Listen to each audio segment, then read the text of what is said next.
right now. This story is going everywhere, and you don't want to miss what happens when I absolutely dismantle this woman's privilege, piece by piece. The lawsuit that brought Madison Hartwell into my courtroom was filed by Rosa Martinez, a 38-year-old single mother of 3, who had worked as the live-in nanny for the Hartwell family for 2 solid years. Rosa came to America 15 years ago with nothing but hope and determination. She worked 2 jobs to support her 3 children, ages 7, 9, and 12.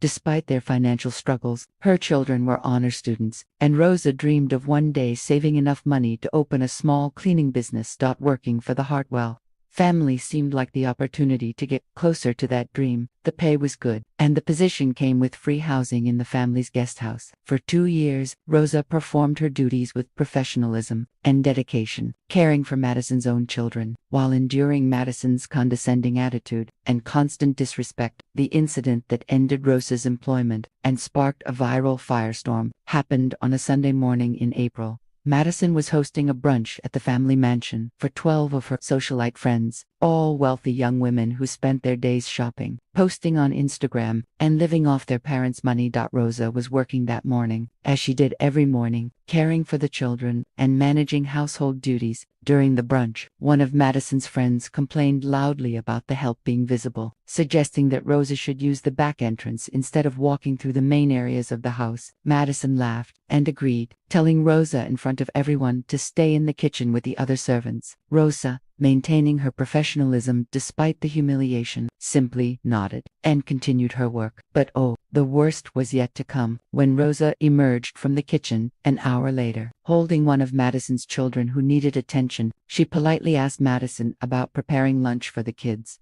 What happened next? It was recorded by one of the brunch guests and posted online, where it racked up 8 million views in just 3 days. Madison, playing to her audience of equally privileged friends, looked Rosa up and down with pure contempt and said the words that defined her cruelty. "My dog eats better than your kids ever will. Maybe that's why you're desperate enough to work here. At least Prada has standards." Prada was Madison's purebred French bulldog, who had her own Instagram account and wore custom designer outfits. The entire table erupted in laughter. Someone even said, "Oh my God, Madison, you're terrible," while giggling into their mimosa. The phone camera captured Rosa's face in that moment. The shock, the hurt, the humiliation of being compared to a dog in front of a room full of strangers. But Madison wasn't finished. "No," she continued, telling Rosa to feed the kids whatever, and just keep them quiet and out of sight, because there were important people present. Rosa said nothing in that moment. She took the child, went to the kitchen, and did her job. But that evening, after putting the children to bed, Rosa knocked on Madison's door and asked to speak with her privately. Rosa explained calmly and respectfully that the comment about her children was hurtful and inappropriate, and that she expected to be treated with basic human dignity while working in the household. Madison's response: she fired Rosa on the spot. No notice, no final paycheck, no severance pay, just an immediate termination, and orders to be out of the guest house by morning. When Rosa asked about the wages she was owed for her final 2 weeks of work, Madison laughed and said that Rosa should consider it payment for the lesson she just learned about knowing her place. Rosa left the Hartwell mansion that night with her belongings packed in trash bags, her final paycheck withheld, and her dignity trampled. But unlike the 6 nannies before her, who had accepted hush money and signed non-disclosure agreements to stay quiet about Madison's abuse, Rosa made a different choice. She contacted a lawyer who specialized in employment law and filed a lawsuit for $15,000 in unpaid wages, emotional distress, and wrongful termination. She refused the settlement offer that came from Mayor Hartwell's office 3 days later, an offer that included $25,000 in exchange for her silence and the agreement to never speak publicly about what happened. Rosa's lawyer explained to the mayor's representatives that his client wasn't interested in being paid to disappear. She wanted accountability. She wanted Madison Hartwell to face consequences for treating people like they were less than human. The mayor's office then tried intimidation, warning Rosa's lawyer that going up against the most powerful family in the city would destroy any chance Rosa had of working again, that every business owner in town owed favors to Mayor Hartwell, and that Rosa would regret choosing this path. But Rosa didn't back down, and when the viral video hit social media, everything changed. The brunch guest who recorded Madison's cruelty posted it with the caption, "This is how the 1% really treats working people."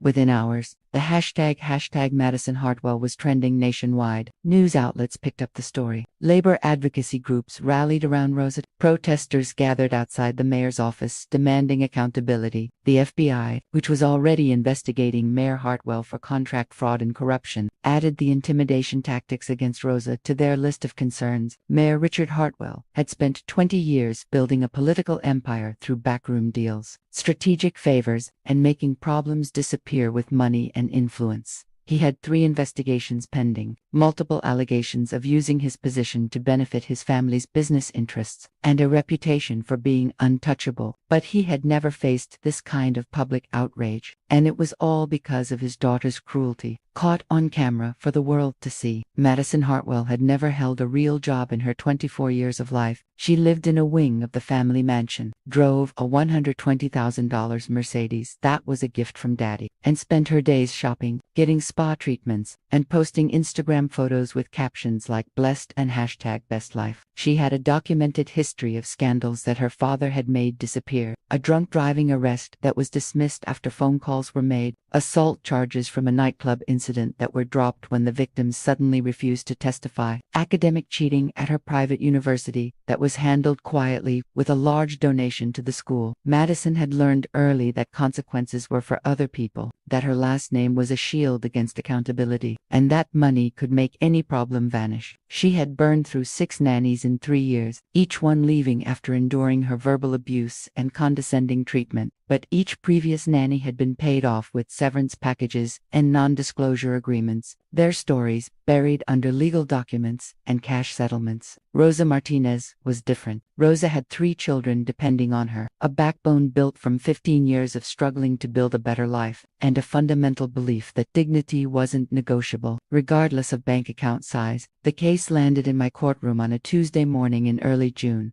The courtroom was packed with local media, labor advocates, and concerned citizens who had followed the viral video story and wanted to see justice served. Rosa in simple of evidence that included her employment contract, documented work hours, text message exchanges with Madison, and character references from previous employers.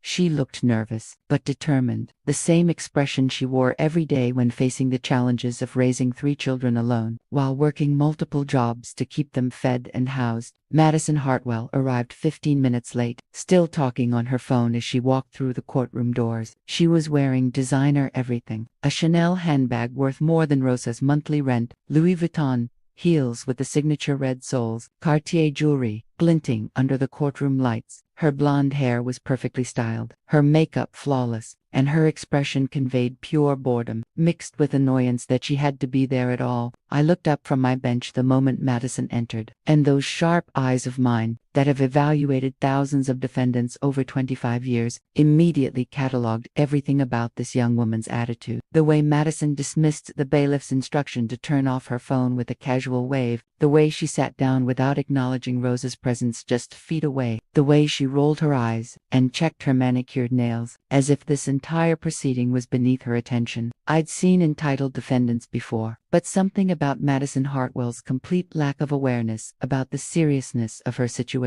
set off alarm bells. I began with my characteristic directness, my voice carrying the authority of someone who has spent decades separating truth from lies, and entitlement from genuine grievance. Ms. Hartwell, you're being sued by your former employee for $15,000 in unpaid wages, emotional distress, and wrongful termination. Do you believe you owe Ms. Martinez this money? Madison shifted in her seat, that bored expression never leaving her face. Your Honor, this whole thing is completely ridiculous. Rosa was extremely overpaid for basically babysitting occasionally. We were very generous to her, and frankly, she should be grateful for the opportunity we gave her. The word grateful hung in the air like a red flag, and my eyes narrowed slightly. Babysitting occasionally. According to this employment contract I'm looking at, Ms. Martinez worked 60-hour weeks as your live-in nanny. That's not occasional babysitting, Ms. Hartwell. That's full-time employment, with overtime. Madison shrugged, a gesture so casual and dismissive, it made several people in the gallery shake their heads. Well, she lived in our guest house rent. That's worth something. isn't it? I mean, she basically got free housing in one of the nicest neighborhoods in the city. Most people would be thrilled with that arrangement.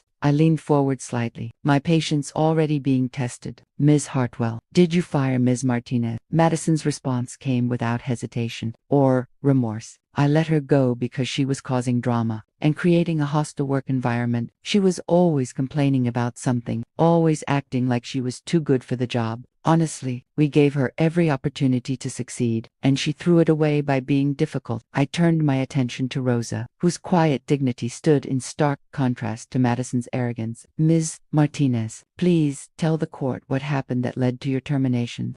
Rosa spoke clearly, her voice steadied despite the odd emotion behind her words. Your Honor, I worked for the Hartwell family for 2 years. I cared for Miss Hartwell's children, managed the household schedule, and performed my duties professionally every single day. On April 15, Miss Hartwell was hosting a brunch at the mansion. During that brunch, in front of 12 guests, she made a comment about my children that was cruel and humiliating.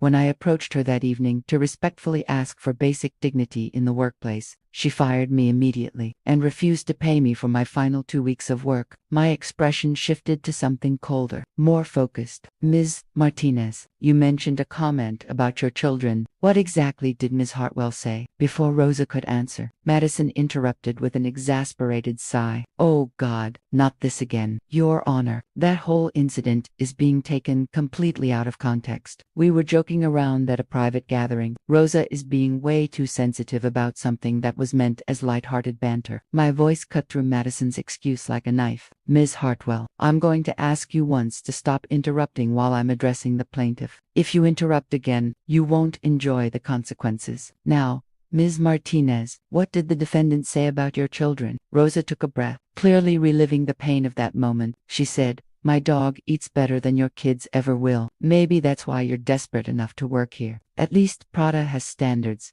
She said this in front of her friends. Your Honor, she compared my children to her dog and suggested they weren't worthy of basic nutrition. The courtroom erupted in gasps and whispered reactions. I held up my hand for silence, my face a mask of controlled fury. Miss Hartwell, did you make that statement? Madison rolled her eyes again, seemingly oblivious to how badly this was going for her. Your Honor, like I said, it was a joke. Rich people humor. My friends all laughed because they understood I was being sarcastic. Rosa just didn't get it because, well, she's not used to that kind of social environment. She took it personally when it wasn't meant that way at all. I removed my glasses slowly, a gesture that anyone familiar with my courtroom knows means serious consequences are coming. Rich people humor. Help me understand something, Miss Hartwell. What exactly is funny about mocking someone's poverty? What part of comparing a mother's children to a dog is humorous? Madison actually looked surprised by the question, as if the answer should be obvious. It wasn't mocking poverty, Your Honor. It was just banter. The way successful people talk to each other. If Rosa couldn't handle a little teasing, maybe she wasn't suited for working with people from our social class. My voice dropped to a temperature that could freeze water. Your social class, Miss Hartwell, what exactly have you succeeded at, besides spending your father's money? The question landed like a slap, and for the first time, Madison's confidence wavered slightly, but her arrogance quickly reasserted itself, pushed forward by years of never facing real consequences. Excuse me, Your Honor. With all due respect, my family built this city. We employ hundreds of people. We contribute to the economy. Rosa should have been grateful for the